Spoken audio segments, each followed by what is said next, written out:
Good evening. Tonight, Jamaica is being forced to confront pressure on multiple fronts. The drought is worsening. Water restrictions are now being enforced as authorities move to protect dwindling supplies. The National Water Commission, NWC, is warning Jamaicans to conserve what is left, but how long can the country's water reserves hold? Also tonight, university lecturers are taking industrial action.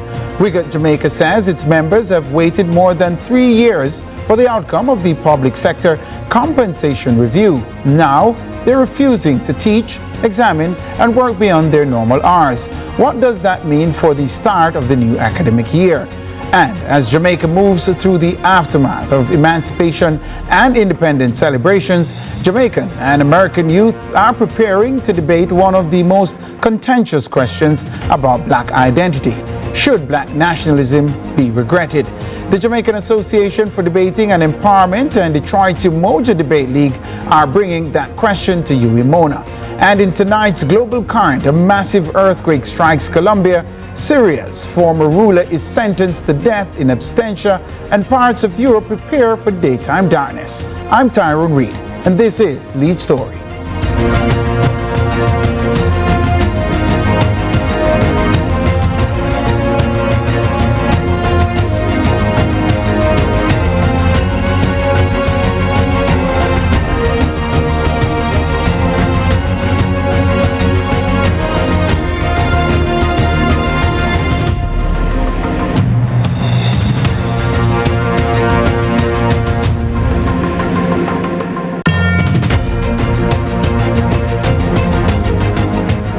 Back. Thanks so much for staying with us. This is Lead Story. Jamaica's water crisis is worsening. The government is moving to impose water prohibition orders in 7 parishes as drought conditions worsen, with enforcement set to begin August 17. The restrictions will target non-essential uses, including watering lawns and gardens, filling swimming pools, washing vehicles with a hose, and other activities that use excessive amounts of water.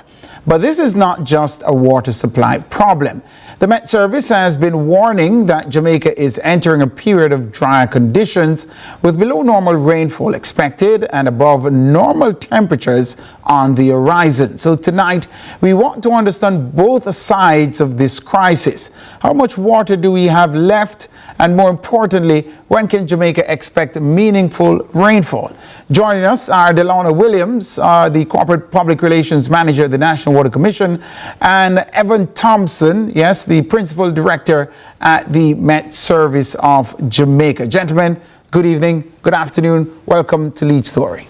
Good evening. Good to have you in studio, Evan. Good to be and here, Tim. We should be telling you congratulations, shouldn't we? Well, if you think it's warranted, I guess. Congratulations, Evan Thompson. You did receive some... A national... Yes, a national honor. Yeah, the yes. OD, so congratulations again, sir. Yes, congratulations. All right, so let's begin with Evan Thompson, because I heard a bit of news that should cause all of us to sit up, because already the heat feels homicidal, and we're saying warmer temperatures throughout the rest of August?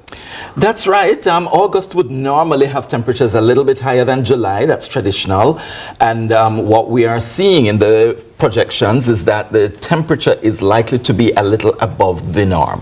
So we should expect temperatures to continue to rise, at least for another few weeks. May start to decline after that, but should still remain on the upper side of what is normal. So we are expecting more of those high temperatures. And, you know, with the kind of drivers that we're seeing in the climate, it seems that we could even approach some of the extremes that we've experienced in the past. When we say above normal temperatures, what do we consider to be normal for Jamaica? At this time of the year, let's say for Kingston, Montego Bay, temperatures would be about 34 degrees Celsius, somewhere there, maybe a little bit low, but we've already started to see temperatures getting up to 35, and we could see temperatures rising higher than that as we move into the next month. So what's the highest we've seen? I think we had somebody on who wasn't able to tell us this, but in terms of temperatures that we've had in Jamaica, what's the highest on record? Yes, the highest we have on record, I believe, is 37.9 that was experienced in the Kingston area a few years ago. Do you, is the forecast that we might exceed that? There's the possibility of that. Right now, things are not looking that dramatic, but there is a worsening situation concerning the El Nino phenomenon, and that is one of the main drivers that we see to increase temperatures going forward. So as that system continues to develop and intensify, moving toward its peak in October or November or somewhere there, we're likely to see temperatures rising a little bit higher, and we could possibly get to that extreme. And there's nothing we can do to counteract El Nino, can we? You just have to go through it. It's one of those things. It's part of climate variability. It's something that occurs from time to time. Every few years you have the El Nino phenomenon developing. Not very easy to predict exactly when it will start or how long it will last, but it is occurring at this time and is likely to go right through the end of the year and into the beginning of 2027. And are scientists looking at combating it? I mean, have they looked at that? I have not heard of anyone really trying to combat. It's really how we adapt to it. You know, what do we do to survive an El Nino? Because we know what most of the likely impacts are going to be, and so the important thing is to prepare yourself for it and then to ride it through until it eventually ends, hopefully sooner than later. Delano Williams, let's bring you in at this juncture. Of course, the prohibition should take effect come Monday of next week. Right. Remind our viewers the parishes and how long will this prohibition last? At least, how long are you expecting for it to last? Okay, so the prohibition for us will last until things improve. We can't say yet because, as Evan just pointed out, we are still seeing a prediction that says the next few months, or at least the next month or two, will be pretty dry. Now, we are guided by rainfall, or we're influenced by rainfall. That rainfall is what replenishes the river sources and the spring sources that our systems rely on to distribute water.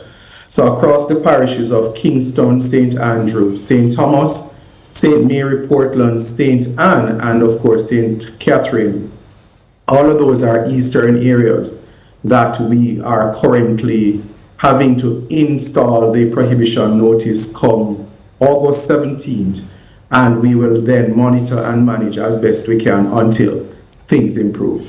And this is a double whammy, isn't it, Delano Williams? Because the prohibition will be in place and the restrictions are also in place as well. Well, the prohibition is really an extension of the restriction, in that what really happens is we go through a set of steps for water management. Over the last few months, we would have started to introduce additional systems. We then scale back using the restrictions to say, okay, we're serving less hours. So the 12 o'clock to 12 hour window that we utilize on the Constant Spring and the Mona networks is really because we're not seeing enough inflows from the rivers to match the demand that normally exists from our customer network. So by using the regulations, we then say, okay, you have to manage outside of this time. We're able to guarantee you up to 12 hours of supply.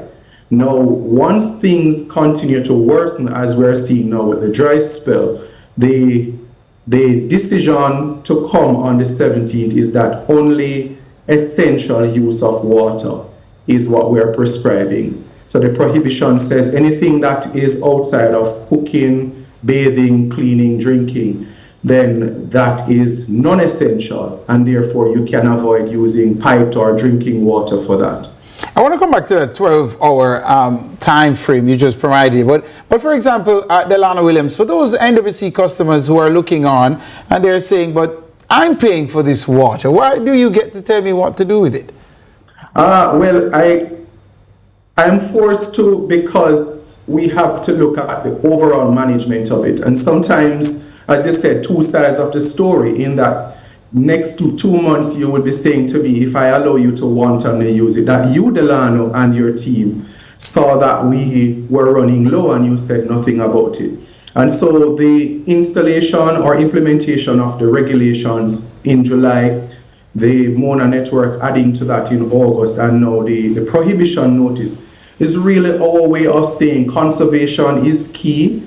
The restrictions are for the greater good of helping everybody that's on our network, both in Kingston and in all of these parishes, to get us through this dry spell as best we can. So we're getting to a point where it's not just convenience and frivolities, but really about ensuring that everybody has enough for basic needs. How serious is the water supply shortage, Mr. Williams? Should we be screaming, raising a serious alarm about this, or we can manage this? The restrictions should take us to the point where we start getting rain again. All right, so what we've done now is to enable us to get to that point. We're obviously praying that the rains come in advance of it. But what we've done by implementing the regulations is to slow the rate of decline in each of the storages from 1% or sometimes greater than 1%. So instead of losing close to 12 million gallons per day, we've been able to slow it down to approximately half of that on most days. And by doing so, we extend the life and the availability of water. I want to ask you this because we're out of time, but I want to bring Evan Thompson back in. Is there a possibility that the dam or the reservoir can go completely dry? And is there a plan for that? Has that ever? I don't think I've ever heard that ever happening. But is there a possibility of that happening, given the changes, the climate change? And is there a plan for that? Well, there is. We've never had that experience. The forecast, as it stands, is one that still gives us the positive outlook. And so, if we near that possibility, then that discussion will be had. As it stands now, the management of what we have is what we are being guided by. We've gotten pretty low. I think we've gotten in previous years somewhere in the 20s, high 20s. We've never gone below that, and we are hoping it never comes to that. Evan Thompson, how do people combat these higher than normal temperatures? What should they do? Well, the important thing is to do whatever you can to keep cool. If you can stay indoors, stay out of the direct sunlight. That is one of the things that will help. Shaded areas. I want to say keep hydrated, but if we're going to be restricting their use of water, it's going to be difficult to keep hydrated. But we have to keep our bodies hydrated. We do have to imbibe some amount of water. So that is important. Ensure that you take care of yourselves and not allow the heat to cause the stress. If you have cool air conditioning units, use of fans, things like that really do help to regulate the body temperature. I had this thought that air conditioning units are no longer a luxury, Evan Thompson. It appears, given climate change. It appears. I mean, it's something that is almost a necessity in this kind of environment. But, you know, whether we can afford that necessity is the next thing. Some of us just simply cannot afford that. We have to leave it there. Of course, the man with the national are doing our public service for us here on Lead Story. Thanks to Delano Williams and Evan Thompson for being with us in this segment. This is Lead Story. I'm Tyrone Reed. We'll take a break right here and come back with more.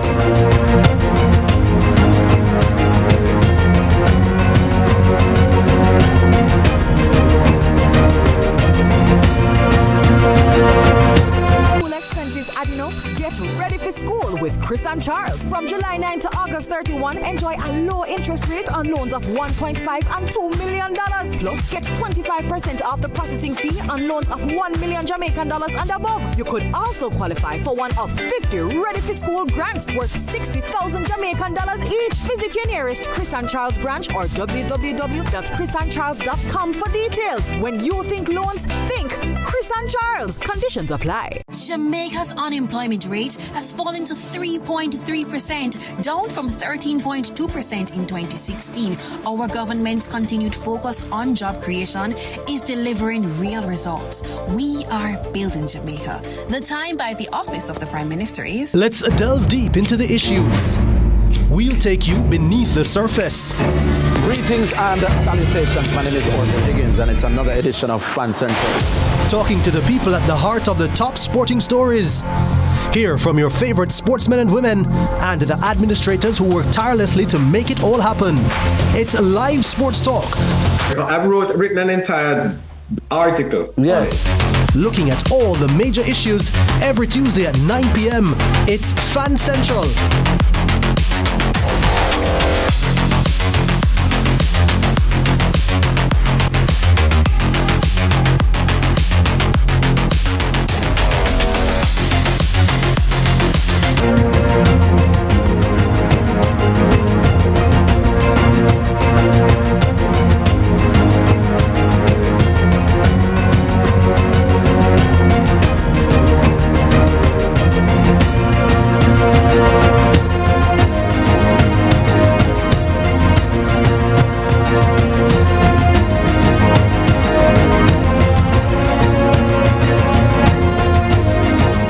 Welcome back to Lead Story. The start of the new academic year at the University of the West Indies is now under a cloud of uncertainty.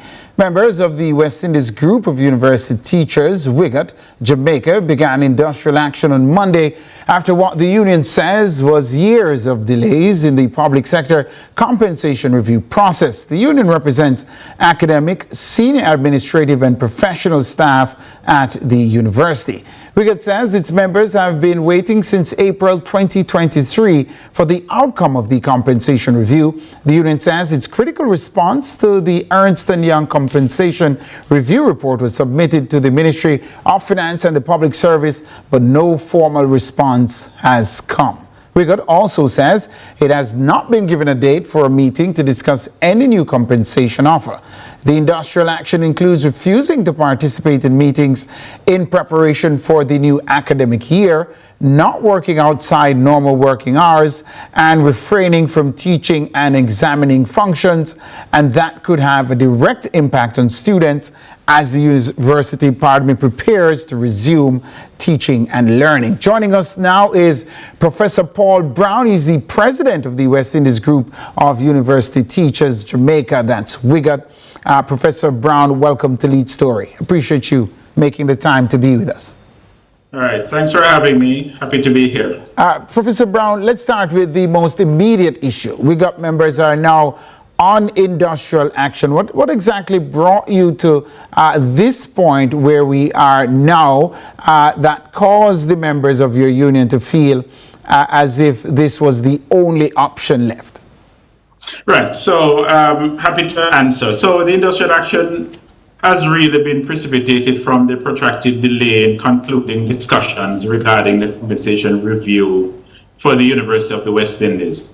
So while the compensation review was completed and implemented in early 2023 for the majority of the public service, just to correct something earlier, the UE was only formally recognized as part of the process in early 2024 when an interim salary increase was agreed to and implemented by the former Minister of Finance. Ernst & Young was formally engaged as consultants for the process in 2024, and they delivered their final report to the university and the government in 2025. That's between September and November.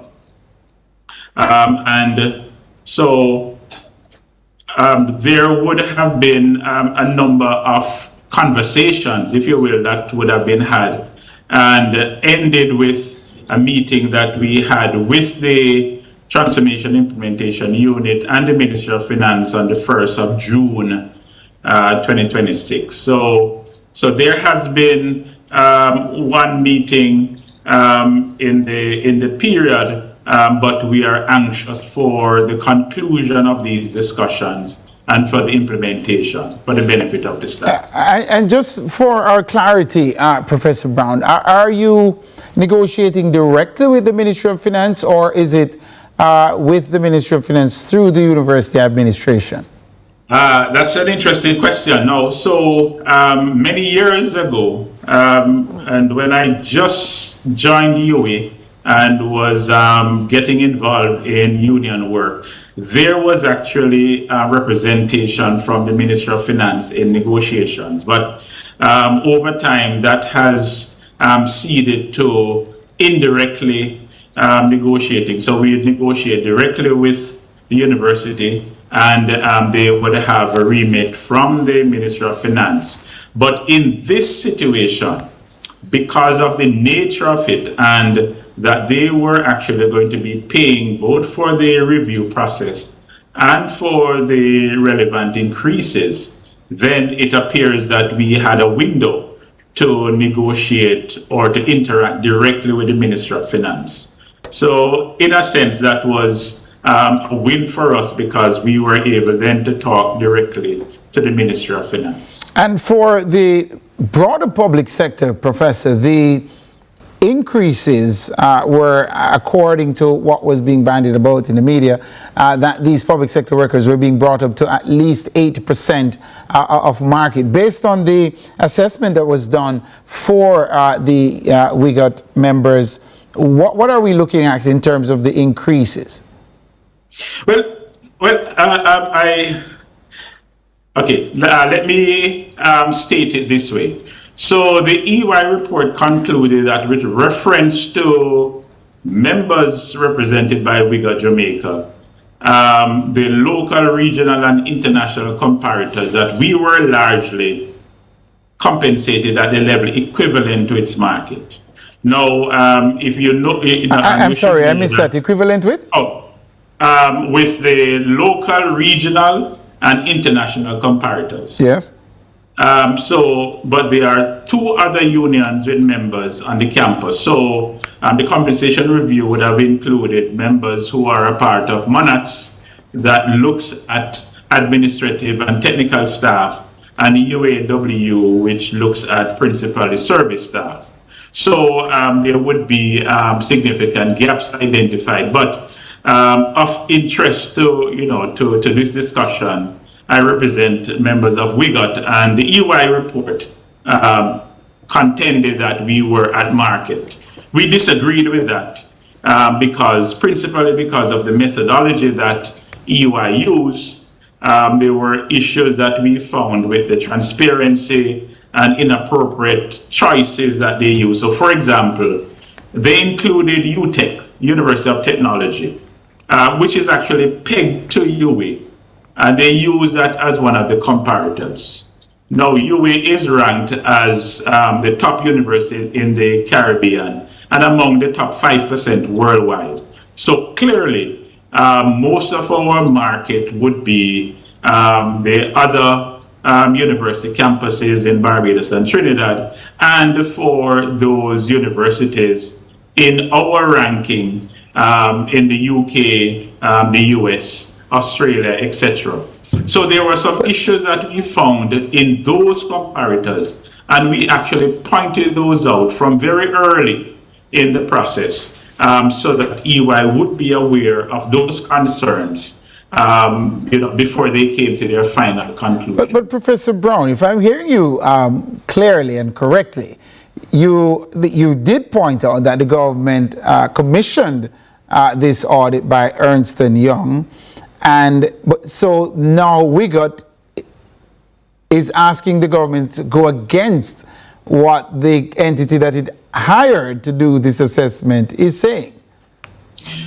Well, the simple answer to that is that and it doesn't matter who is the consultant, if the premise that you start out with is incorrect, then the results cannot be correct. It means that there are going to be issues with the result or the outcome that you actually get from that. And just to be clear, so that your viewers don't feel that we are sucking sour grapes because we want to have our own way and we're throwing a tantrum. Absolutely not. We're academics for the most part.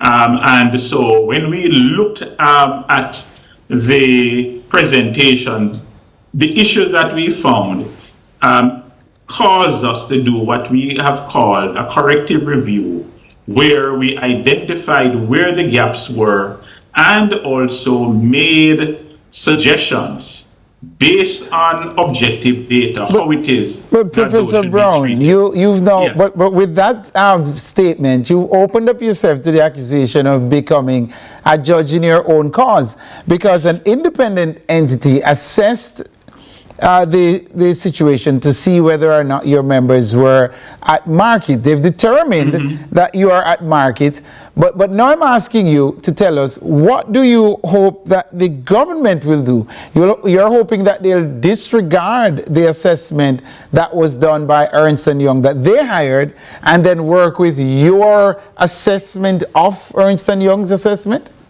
Well, if it comes to that, perhaps yes, but that is not where we're going, because because that doesn't sound remotely reasonable, Professor Brown. Well, no, let us be reasonable. So we have similar persons in the government service who work at the University of the West Indies. So medical officers at the University of the West Indies are working less than those in the government service. Dentists are working less. Those nurses in administrative areas are working less. So you tell me, objectively, where is the issue? Is it that we are, at fault? No, well, so it means that there are some issues with the comparators that were used, and that is what we're pointing out, so that those things can be corrective as we move towards the implementation. What would cause an end to this strike action? How much of you are you really asking for your members? What percentage increase are you looking for? Well, I don't want to give you a percentage, although we have done the math where that is concerned, because there are several things that need to be considered, and one of them is a clear separation between MONATS and UAW in the scheme of things at the University of the West Indies. So that is the first thing. But if we are truly going to be represented, the representative of market, then it means that we must be able to attract persons to relevant positions when there is a vacancy on the campus. And at this time, it is difficult for us to do that. What about those who are looking? At the very least, the ministry needs to come back to the table. We need to have a date for the next meeting, and so that we can continue with the discussions. But the prolonged delay will not augur well for us and our members who are currently suffering. Yeah, I hear you. And the issue is, you're also saying your members should be paid more than those who are at the University of Technology. Am I hearing you correctly? Well, I didn't say that. I have come to learn that the UTech is pegged to at 80% of UE. So that is what I've come to learn. So UTech, for example, who are currently on industrial action, is also waiting on the conclusion of matters at UE. Understood. So it makes sense. So it is not my conjecture that UTech, and I am not suggesting that UTech is less than, but that is where. Understood, Professor Brown. Professor Paul Brown, President of WIGOT Jamaica. Thank you so much. We're out of time, but appreciate the time and the thoughts. Pleasure is mine. Indeed. Thank you for having me. This is the Lead Story. I'm Tyrone Reed. We take a break right here and come back with more.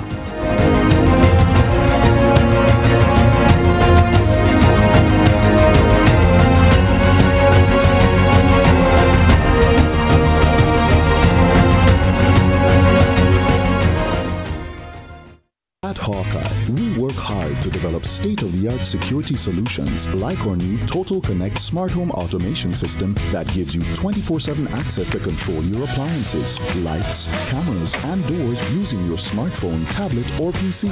As the most trusted electronic security company in Jamaica, Hawkeye has the fastest response times to get to you when you need us most. Trust Hawkeye's Total Connect. Hawkeye, securing what matters most. Jamaica, make we do the right thing. Make we live good today for a better tomorrow. Talk it out, don't fight it out. The time by the Ministry of National Security is 6:30. Every dream conquered is another dream gained. I land and I fly again like a jet plane. Headed straight in your direction.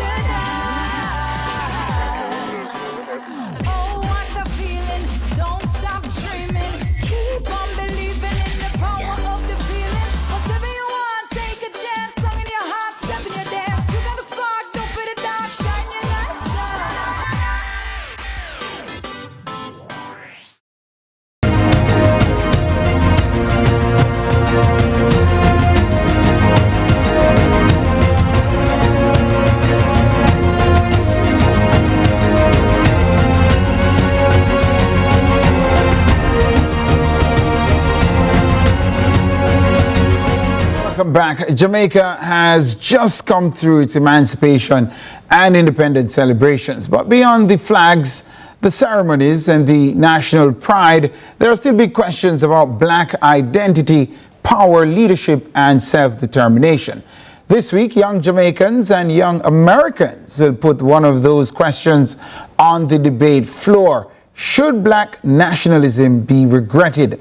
The Jamaican Association for Debating and Empowerment, JADE, is partnering with Detroit-based Umoja Debate League for a 4-day youth debate and cultural exchange from August 13 to the 16th. It is to get young people thinking about Pan-Africanism, black identity, economic empowerment, leadership, and the future of black communities. Joining us to discuss this, or to debate it, I should say, founder and executive director of the Jamaican Association for Debating and Empowerment, that's Jermaine Barrett. We're also being joined in studio by Darcel Brown Jr. He's the operations manager of the Umoja Debate League. Welcome to Lead Story. Thank you. Thank you for having me here. I appreciate Wonderful. And of course, we're being joined by Professor Barrett. Now, when you call me professor, what is the elevation for you then? I took your cards away, Professor Barrett. Well, I'm left stranded. How are you? Not too shabby for a middle-aged guy, thank God. Good to see you. Absolutely. Again, welcome back to Lead Story. Let's debate this issue. Let's begin with you, Jermaine Barrett. Why are we having this discussion, first of all? So, the Umoja Debate League, a group of about 17 of them are in Jamaica. They are based in the United States, Detroit, and they have a unique emphasis on debating, looking at the philosophies of W.E.B. Du Bois and our own national hero, Marcus Garvey. And they're focusing on issues related to things like Pan-Africanism, African nationalism and black nationalism and so forth. And they're generating conversations surrounding these issues.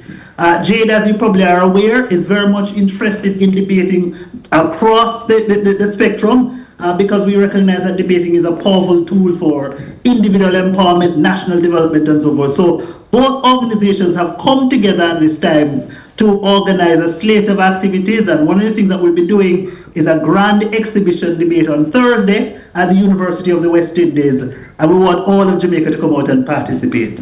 All right, let's hear from you. Talk to us about the work that you're doing with Umoja. Yes, of course. No, I appreciate it. So our organization, as it's mentioned, is based in Detroit, Michigan in the United States. Very interestingly, our debate model is called the Garvey Du Bois debate method. And we utilize that to train students to be able to use their voice, introduce critical thinking skills, reading comprehension and the like, and ultimately to be able to serve toward the goal of self-determination. Our league was created in 2021, so it's only 5 years young. Our founder, Jawan Howard, saw some value when he participated in high school in speech and debate. So he decided to go back into his middle school where he held at John R. King High School, or middle school, sorry.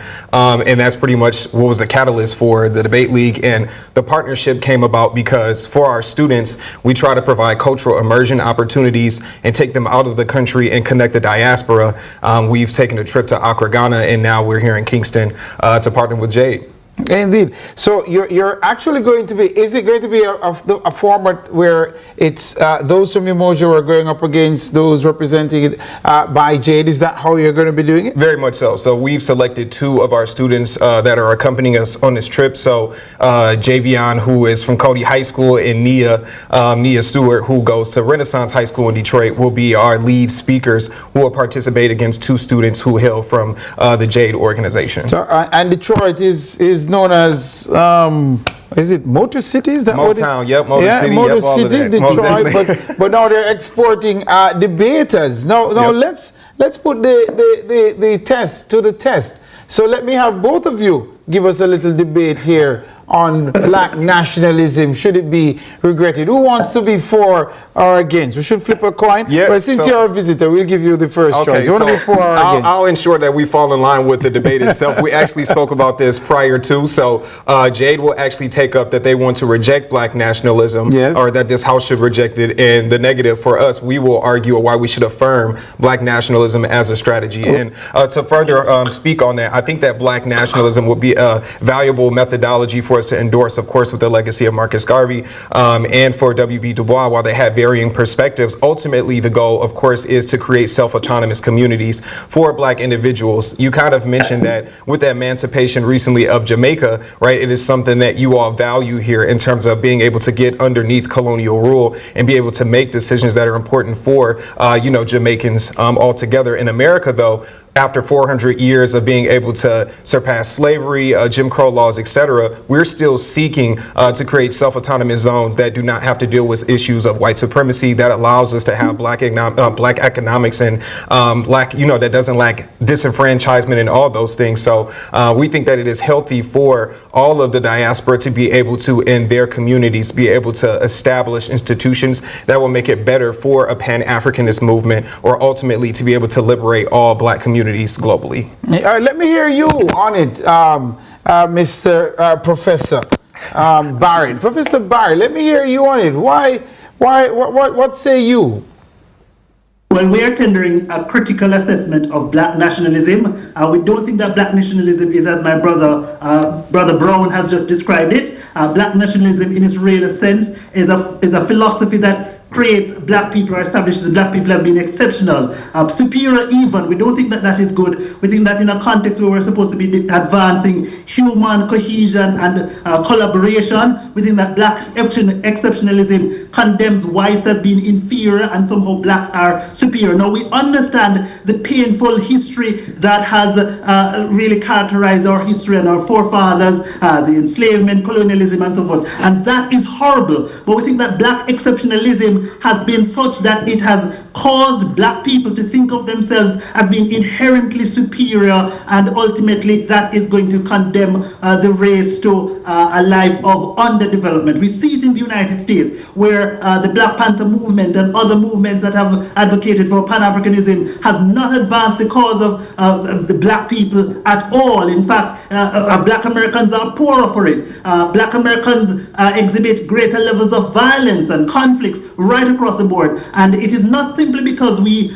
are, we have suffered from enslavement. It is because of this concept of superiority that has been ingrained within the mindset of black people. We think that a superior approach is for collaboration and cohesion with all races right across the spectrum. We think that that is going to advance us, because quite frankly, whites are far more economically privileged than blacks, and for us to gain economic empowerment, we need that kind of support and collaboration. So we don't support black nationalism at all, not the way it has been practiced to date.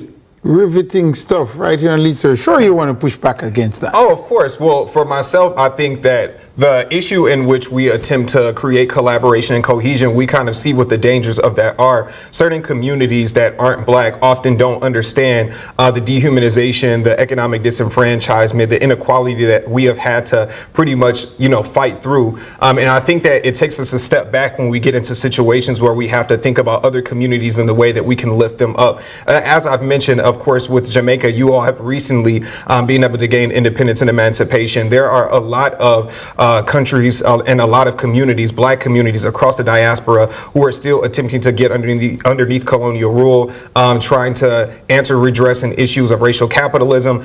So I think that when we think about, for example, looking to adhere to or gain the respect or the recognition to white individuals or white communities, that becomes an issue, because a lot of the things that we deal with in terms of colorism, in terms of a lot of intercultural aspects that Jermaine has mentioned that we deal with, were things that were substantiated and created from the basis of, being subhuman, that was kind of structured through the Atlantic slave trade and all those various things. So ultimately, I think that we need to self-determine, as Garvey obviously, of course, argued, to be able to ensure that we are able to be self-sustainable first and not be reliant on other communities to then be our savior. Indeed. Well, Jeremy Barrett, let me ask you, because I have two questions of both of you that I'd love for you to respond in relation to what you've put on the table so far. Isn't it a pipe to dream that you should seek to work with other communities, some of which might not be willing to work with you the way you're suggesting that they should work with the black community in order to be empowered?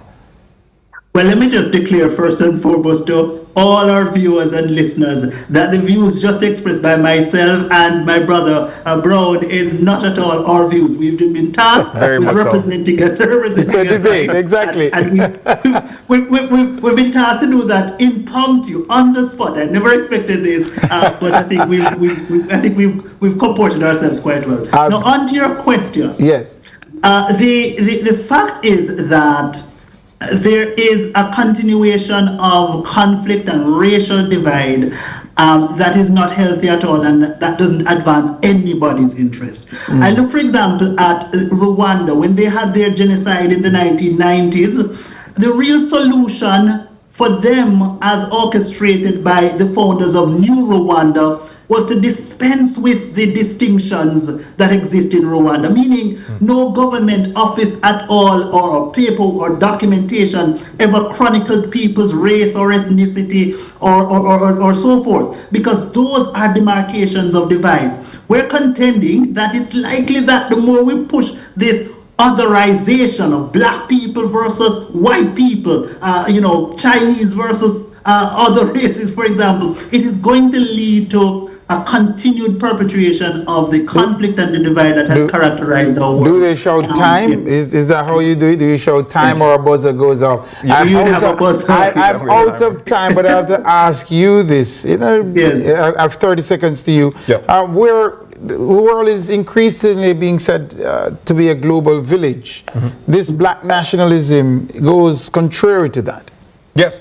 So not necessarily. I don't think that having self-autonomous communities where we can fend for ourselves, essentially, are, counterintuitive to a collective humanist society. I think that rather it's a question of ensuring that the black community actually is able to liberate, to advocate for themselves. I think that a lot of times we falsely conflate or confuse certain access to opportunities that we often see, especially in an advanced technological world, especially in the United States, where there are a lot of opportunities are afforded. And I think often it serves as a guise to underneath what is actually happening in certain communities and societies. So I think that, for example, black Americans in the U.S. being able to create self-autonomous communities doesn't mean that, for example, we do not want to engage with other individuals, but rather we should at one time finally be able to have a space of peace, of transcendence beyond, chattel slavery and the things that we have. I can hear the buzzer sounding, but look, we need to say thanks to Darcel Brown, Dr. Jeremy Barrett. Could we invite our viewing audience to come on out to the debate? We're having a debate on Thursday of this week at the New Education Lecture Theatre, the Faculty of Humanities and Education at the University of the West Indies. It's going to be from 9:30 a.m. to 12 midday. We want to invite all of Jamaica out to participate in this scintillating discussion and debate. Looking at Jane, looking at our colleagues from the United States, and ultimately this very important issue of black nationalism. And Jeremy, perhaps in the future, you and I can discuss this debate as a tool to combat interpersonal violence. Yeah, absolutely. We should talk about it. Yeah, that's all we have time for in this segment. But this is Lead Story. I'm Tyrone Reed. We take a break right here and come back with more.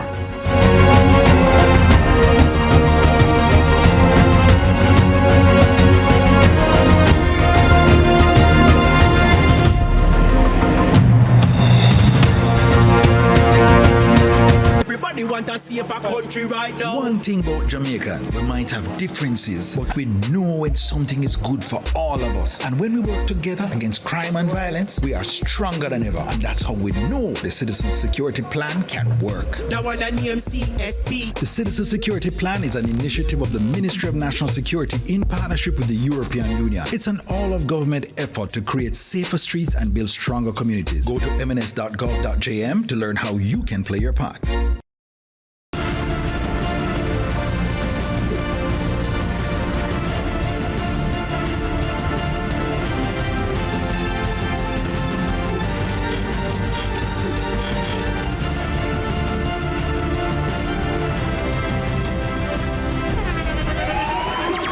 the internationally acclaimed On Stage with Winford Williams. At a new time, Saturdays at 8 p.m.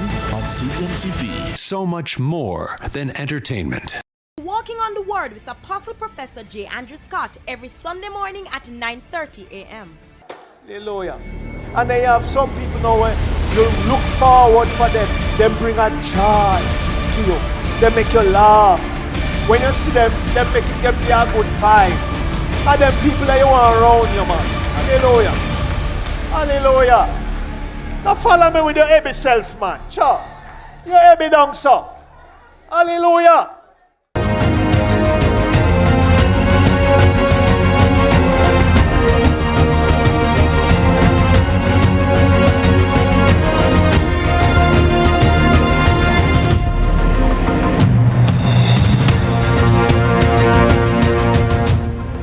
Welcome back to Lead Story. Time now for Global Current. 3 stories from around the world that we have been looking at, and of course, that we think you should be watching. Tonight's story number 1, Colombia shaken by a deadly earthquake. Emergency crews are searching for survivors after a 7.4 magnitude earthquake struck western Colombia. More than 100 people have been reported dead, with hundreds more missing as search and rescue operations continue. The epicenter was near San Jose de Palmar in Choco. The earthquake was powerful enough to be felt beyond Colombia, with tremors reported as far away as Ecuador, Panama, and Venezuela. The scale of the damage is still being assessed as rescuers work through affected areas looking for people who may be trapped beneath the rubble. For families waiting for news, the search continues. Standing on a mountain of rubble, a rescuer calls for silence. As teams listen for any sound from survivors trapped beneath a collapsed building in Cali, Colombia's 3rd largest city. Parts of it are now designated disaster zones following a powerful earthquake. What you see here is a 4-story building that has completely collapsed. We believe 2 children may still be trapped inside. So far, 3 people, 2 men and a woman have been rescued and taken to hospital. The epicenter of the magnitude 7.4 earthquake was in San Jose del Palmar in the poor Chocó province, about 400 kilometers west of the capital, Bogotá. It shook towns and cities across western Colombia and was even felt as far away as Ecuador, Panama, and Venezuela. The worst affected, Pereira, a city of 500,000 people in Colombia's coffee-growing region. At least half of the deaths were recorded there, where at least 60 buildings collapsed. It seemed like it was not going to end. Thank God we were fine when it ended, but it was really long and strong. Everything fell, everything cracked open. In our building, water was falling over.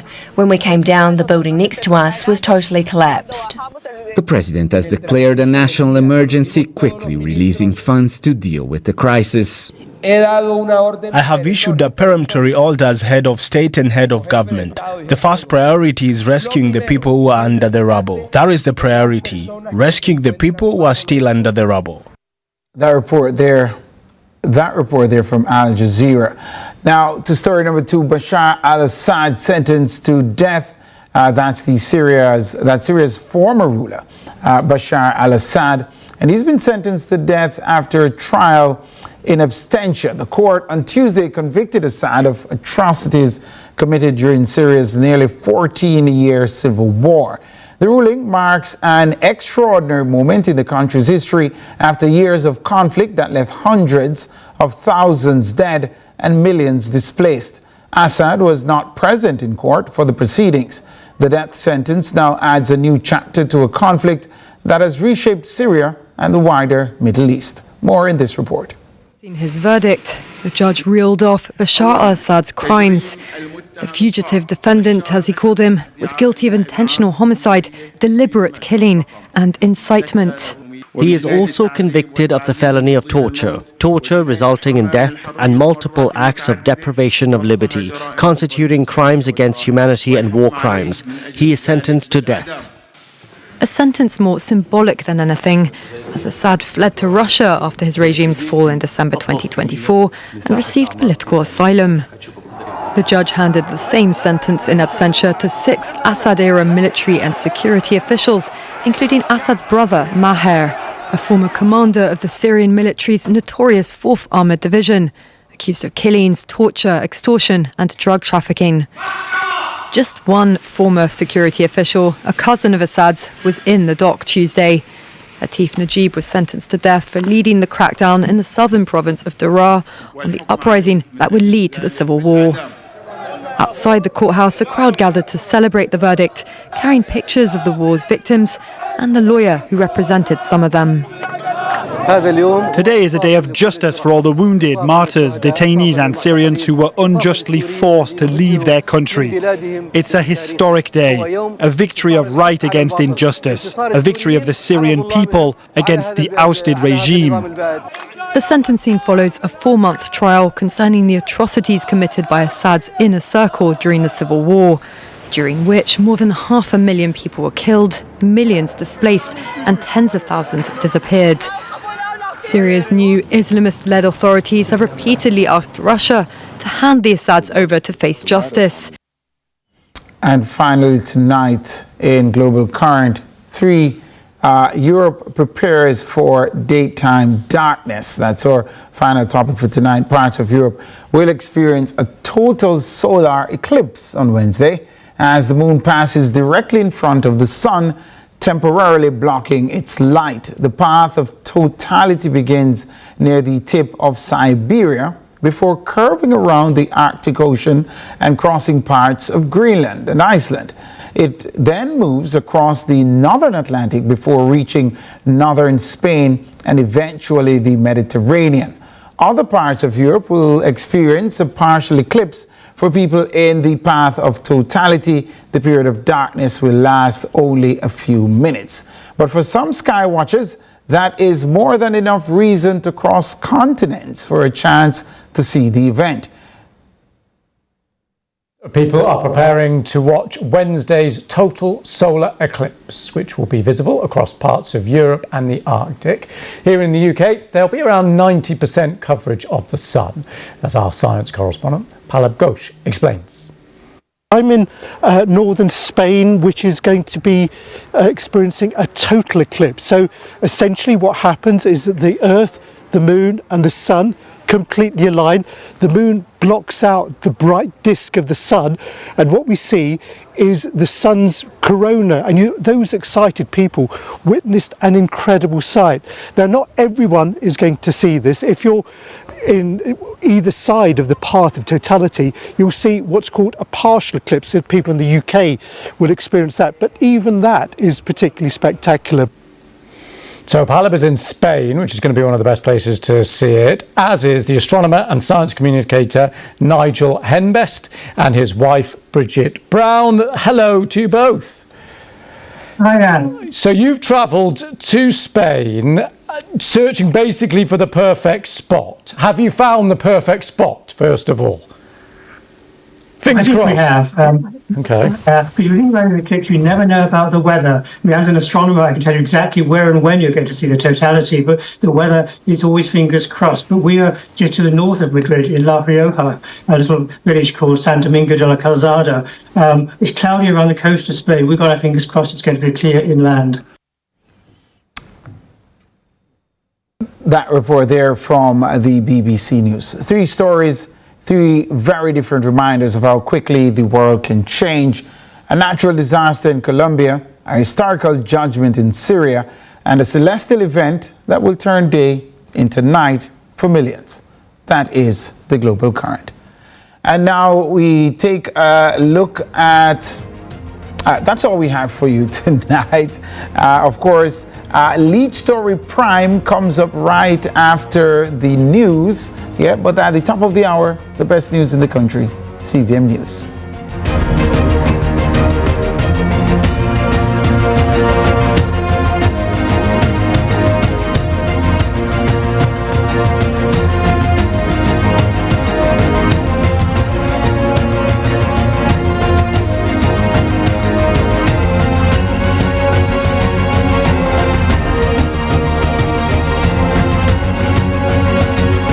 Watch Walking on the Word with Apostle Professor J. Andrew Scott every Sunday morning at 9:30 a.m. An apostle, have it? Cause 3 contracts to be released to you.